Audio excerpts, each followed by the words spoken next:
14,000 kilometers lang ang tinakbo, guys. 508,000. Syempre, may discount tayo na 60,000.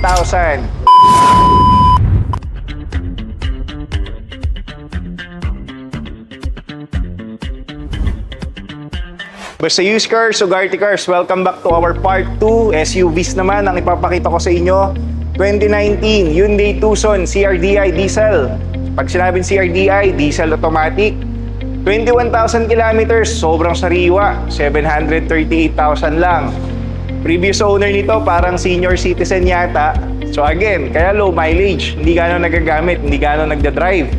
Another subcompact SUV, this one is 2017 Subaru Forester 2.0 automatic, 588,000 only. Guys, may discount tayong 30,000 dyan ha. Pwede nating i-less sa down payment or sa SRP. It's up to you kung ano yung pinaka-convenient sa inyo na paggagamitan. Next, another subcompact. This one is 2022 Honda CR-V 1.6 diesel automatic, 35,000 kilometers. Kasama rin to sa sweet spot. So, 1,108,000 only ang brand new price ito. Kung di ako nagkakamali is nasa around 1.7 to 1.8 million.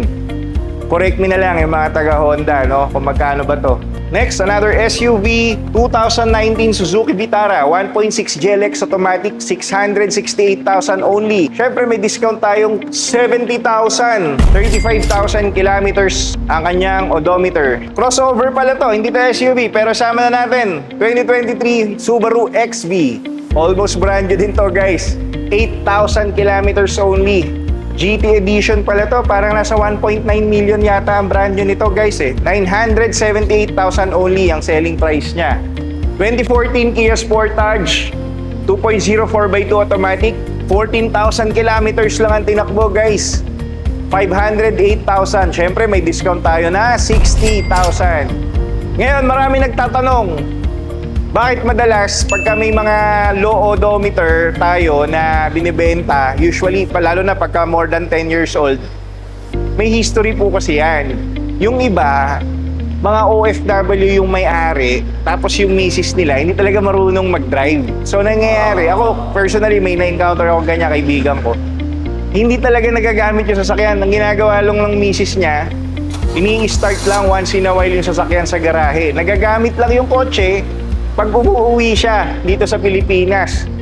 So yun, yung one of the reasons bakit may mga sedan pa rin, may mga kotse pa rin ngayon na low odometer talaga, kasi nga OFW yung previous owner, hindi talaga nagagamit yung sasakyan. Okay, so sana lagay siya yung explanation natin. 2023 Corolla Cross 1.8 automatic, 35,000 kilometers lang, 958,000 pesos. Yeah, may discount yan, syempre, na check natin 20,000. Applicable siya sa down payment or sa unit price. Another SUV, 2018 Mitsubishi Montero GLS 4x2 automatic, 908,000 only, 67,000 kilometers. Another Montero, this one is 2023 naman, GLX 4x2 diesel manual, 998,000 lang din, 36,000 kilometers. So fresh na fresh, sariwa, di ba? Gas and go, ready for take home.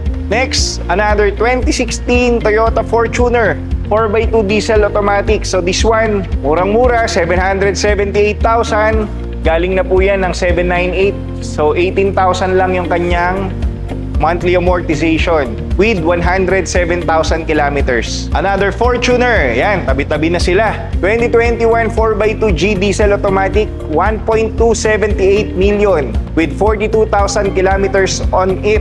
Sariwa din, 5 years old, 42,000 kilometers. May kita mo naman sa body pa lang. Pwede natin buklatin din yung mga service records niyan and everything. Meron din tayo rito, 2022 Toyota Fortuner. So sariwa din to, 1,398,000.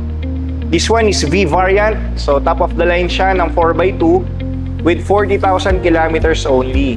White pearl naman ang kanyang color. Check pa natin yung ibang SUVs natin na available right now. Tapos na tayo sa Montero at Fortuner. Ngayon naman, punta tayo kay Ford. Ang dami nating Everest, parang 6 yata to, 7. 2020 Everest 4x2 Sport Diesel Automatic, 72,000 kilometers only. 948,000 lang, guys. first owner with Casa Records. Ayan. Meron din tayong 2017. Ito, mas mababa ng konti yung kanyang presyo. Ford Everest Titanium 4x2 diesel automatic. Top of the line din siya ng 4x2. Meron siyang sunroof, leather seats inside. 83,000 kilometers. Ayan, 788,000. Guys, meron pa tayo. Iba-ibang kulay yung mga available nating Everest ngayon. Tsaka iba-ibang gen. Ayan, merong may 3rd gen, 4th gen. 22 Ford Everest Titanium 4x4. Ayan, top of the line din siya. 1,008,000, 95,000 kilometers. Okay? Another Everest. This one is trend naman, pero minodified naman ng previous owner. Meron pa siya mga Raptor something na kinabit rito. Pati yung kanyang headlight, upgraded. Kung ikukumpara mo dun sa modelo, ito yung modelo guys, so, na Everest. Tapos mukhang pinalift din niya ata. Naka-lift din siya, so iba rin yung spring. Siguro mahilig din ano ba tawag doon? Outlanding ba yun? Kalimutan ko yung term guys.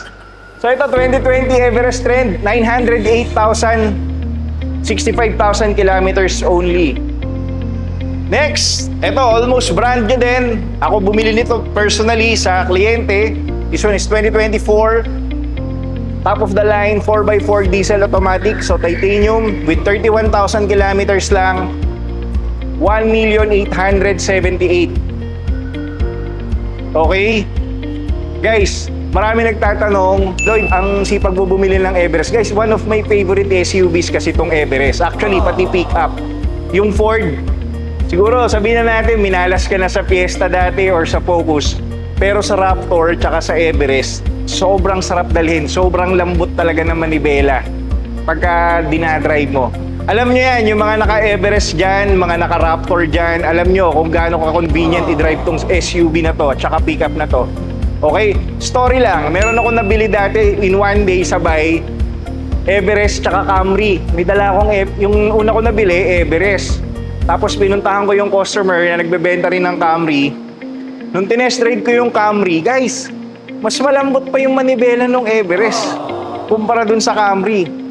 So para ka nag-drive ng sedan na di ko ma-describe basta sobrang lambot talaga.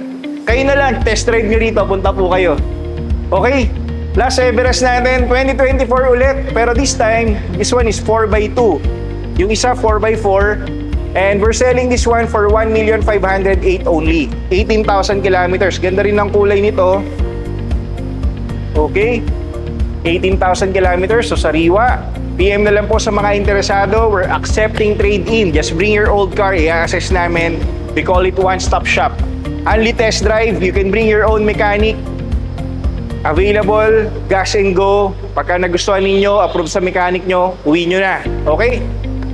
This one is 2022 Isuzu MU-X 4x2 diesel automatic.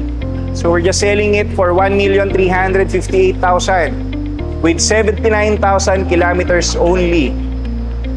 Ayan. Para sa mga naghahanap din na mas cheaper pero modelo, this one is for you.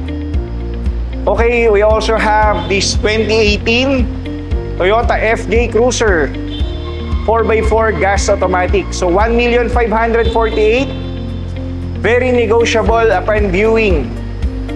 Ayan, 78,000 kilometers only. Guys, hindi to na pang off-road ha. So if ever gusto mo ano ba tawag doon? Off-roading, ikaw na magse-setup. Ito lang ang pinakabit ng previous owner. Okay, last two SUVs natin na available. 2018 Subaru Forester.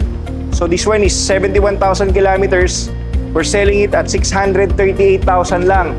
Ito, parang kang bumili ng brand new na Wigo pero naka Subaru Forester ka na. Di ba? So mapapaisip ka rin. Next, ito trade-in sa amin sa Hyundai Palisade.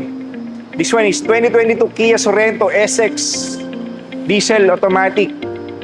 1.5 million. Yeah, 1.508 million with 25,000 kilometers only. Okay, so tapos na tayo sa mga SUVs. Ang ating part 2. Next naman tayo sa part 3. Abangan ninyo mga van at pickup. Let's go!